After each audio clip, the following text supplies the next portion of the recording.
بدقسمتی یہ ہے کہ یہ بجٹ ایسے لوگ پاس کر رہے ہیں جس کے ساتھ عوام کی مینڈیٹ نہیں ہے. جس کے پاس عوام کی مینڈیٹ ہو تو اسے فکر ہوتی ہے کہ عوام پہ ٹیکس لگنا چاہیے یا نہیں چاہیے. مسئلہ یہ ہے کہ اسے پتہ ہے کہ عوام کے پاس جانا نہیں ہے تو اس کو سپورٹ کہیں اور سے ملے گی تو تب دوبارہ بھی اسمبلی میں آ سکتے. اگر اسی سپورٹ نہیں ملی تو دوبارہ اسمبلی میں نہیں آ سکتے. تو اس وجہ سے اس کو کوئی فکر نہیں ہے کہ بجٹ میں ٹیکس لگانا چاہیے یا نہیں لگانا چاہیے.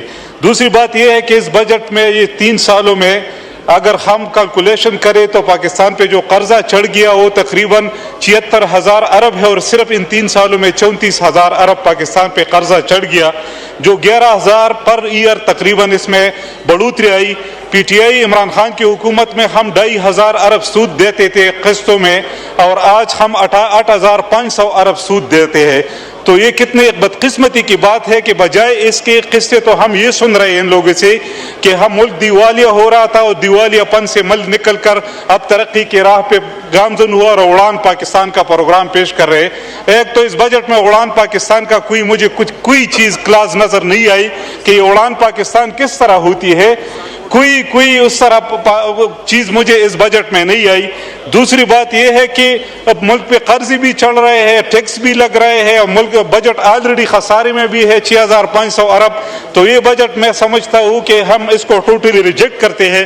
اس کے علاوہ اقبال افریدی صاحب اور جنید اکبر صاحب نے جو فاٹا اور پاٹا کے ٹیکس کی بات کی تو میں بھی یہ ریکویسٹ کرتا ہوں حکومت سے کہ یہ لوگ بہت زیادہ تکالیف ان لوگوں نے برداشت کی.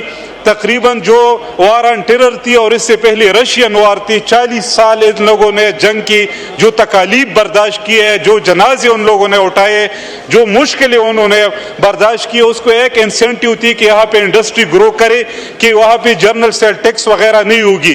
اگر وہ انسینٹیو بھی آپ وہاں سے لے لے تو لوگوں کا کیا کام ہے کہ وہاں پہ بزنس کرے, اپنی زندگی کو خطرے میں بھی ڈالے. وہاں پہ آپ کو اگر بزنس کرنا شروع کرے تو آپ کی زندگی بھی خطرے میں ہوتی ہے, آپ کو بتا بھی دینا پڑتا ہے, آپ کو اور بھی مشکلات آنے پڑتے ہیں. وہ مارکیٹ سے بھی وہ علاقہ دور ہے, وہاں پہ روزگار بھی نہیں ہے, آلریڈی وہاں پہ مسائل بھی ہے, امن و امان کی ایشو بھی ہے, لیکن اس کے باوجود یہ وہاں سے ٹیکس لینا چاہتے. تو میں یہ سمجھتا ہوں کہ یہ ٹیکس واپس کرنا چاہیے. اس کے علاوہ جی میں ایک اور بات کرنا چاہتا ہوں کہ کل ایک ڈسکشن جو ہو رہی تھی فاٹا اور پاٹا کے ٹیکسز میں تو یہ بات سامنے آئی کہ بہت سی انڈسٹریاں خیبر پختونخوا میں بند ہوئی. تو اس کی مین ریزن یہ ہے کہ میرے اپنے علاقے میں شب قدر میں 300 ماربل کی فیکٹری تھے اور اس میں تقریباً 70% ماربل کی فیکٹریاں بند ہوئی. تو جب میں اس کے مالکان کے پاس گیا کہ وجہ کیا ہے کہ تقریباً 3-4 ہزار گھرانوں کا روزگار بند ہوا تو اس نے مین ریزن یہ بتائی کہ ٹھیک ہے ایک تو امن و امان کا ریزن بھی ہے, لیکن مین ریزن ہمارا یہ ہے کہ جب عمران خان کی حکومت تھی تو ہم 5 لاکھ روپے پر منتھ ٹیکس دیتے, بجلی کا بل دیتے تھے اور اب وہ بل 50 لاکھ تک پہنچ گئی. تو بجلی اتنی مہنگی ہو جائے تو پاکستان میں کون انڈسٹری لگائے گا اور انڈسٹری کس طرح گرو کرے گی؟ ظاہری بات ہے پھر تو انڈسٹری. جی کھولیں, وائنڈ اپ کریں پلیز. اچھا وائنڈ اپ کرتا ہوں.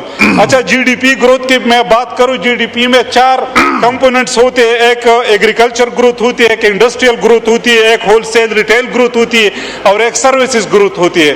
ایگریکلچر ہماری جو مین کرافٹس ہے وہ -13 پہ جا رہی ہے اور جو انڈسٹریل گروتھ ہے اس میں ہم مائنس پہ اس میں بھی جا رہے ہیں. جو لارج مینوفیکچرنگ انڈسٹری ہے اس میں بھی ہم ڈکلائن میں ہے. جناب اسپیکر, میں بجٹ پہ بات ہو رہی ہے, میں ابھی وزیرستان سے پہنچا ہوں یہاں پہ. وہاں پہ ڈرون حملے ہو رہے ہیں, ٹارگٹ کلنگ جاری ہے. وہاں پہ اتنے ہم مشکل میں پھنسے ہوئے کہ ایک ہفتے میں ہم وہاں سے نکل نہیں سکتے تھے. ابھی میں بجٹ اگر میں بجٹ دیکھ لوں اس میں وزیرستان کے لیے اور مرز ڈسٹرکٹ کے لیے کچھ بھی نہیں رکھا گیا ہے. جناب اسپیکر وہاں پہ لوگ غربت کا یہی حال ہے کہ وہاں پہ 1,000 روپے پہ وہ کسی بندے کو ٹارگٹ کر رہا ہے, 1,500 روپے پہ ٹارگٹ کر رہا ہے, 22,000 روپے پہ کسی کو ٹارگٹ کر رہا ہے. تو یہ 25 سالوں سے جناب اسپیکر یہ سلسلہ چلتا آ رہا ہے. اسپیکر صاحب توجہ چاہیے. مرز ڈسٹرکٹ اور ساؤتھ وزیرستان, نارتھ وزیرستان یہ بہت زیادہ مشکل میں 1,000 روپے پہ جو وہ ٹارگٹ کلنگ لوگ کرتے ہیں.